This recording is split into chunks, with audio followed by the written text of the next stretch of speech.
ராஜீவ் கொலை வழக்கில் சிறையில் உள்ள முருகன், சாந்தன், பேரறிவாளன் உள்ளிட்ட 7 பேரை விடுவிக்க கோரி சென்னையில் கோட்டை நோக்கி செல்லும் பேரணி நடைபெற்றது. இதில் எழுவர் விடுதலை கூட்டியக்கத்தினர், திரைப்பட நடிகர் சங்கத்தினர், இயக்குநர்கள் சங்கத்தினர் உள்ளிட்ட பல்வேறு அமைப்புகளைச் சேர்ந்தவர்களும் பங்கேற்றனர்.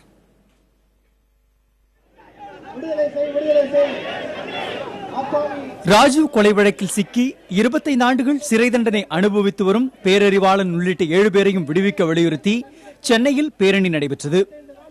எழும்பூர் ராஜரத்னம் மைதானத்தின் அருகே தொடங்கி புனித ஜார்ஜ் கோட்டை நோக்கி சென்ற இப்பேரணிக்கு பேரறிவாளனின் தாயார் அற்புதம்மாள் தலைமை தாங்கினார்.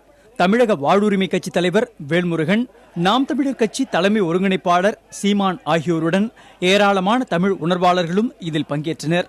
எழுவர் விடுதலை கூட்டியக்கம் மற்றும் திரைப்பட நடிகர் சங்கம், திரைப்பட இயக்குநர்கள் சங்கம் உள்ளிட்ட பல்வேறு அமைப்புகளும் சமூக செயற்பாட்டாளர்களும் இந்த பேரணியில் கலந்து கொண்டனர்.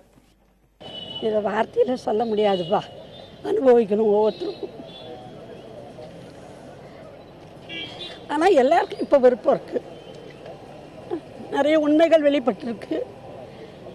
அதுலயும் அதிகமா என் பையன் நிரபராதி, இதுல தொடர்பில்லாதவன்றது இன்னைக்கு உலகம் பூரா பரவி இருக்கு. இந்த வழக்கே சலசலப்புக்கு உண்டாயிருக்கு. அதில் தான் நாங்கள் 7 பேரும் நிச்சயமா விடுதலை செய்யணும். 25 ஆண்டு முடிஞ்சிடுச்சுன்னா ஒரு இளைஞனோட வாழ்க்கையில அதுவும் அந்த வாலிப வயதுன்றது எல்லாமே சிறையில் போயிடுச்சு. நோயாளியா வெளியே வர போறான். அதுக்காக தான் எல்லாரையும் ஒன்று கூட்டியிருக்கேன். பிறந்து இவன் வெளியே வரணும். இவன் உள்ளிட்ட 7 பேரும் வெளியே வந்து அவங்களுக்கும் ஒரு வாழ்க்கை இருக்கு, வாழணும்.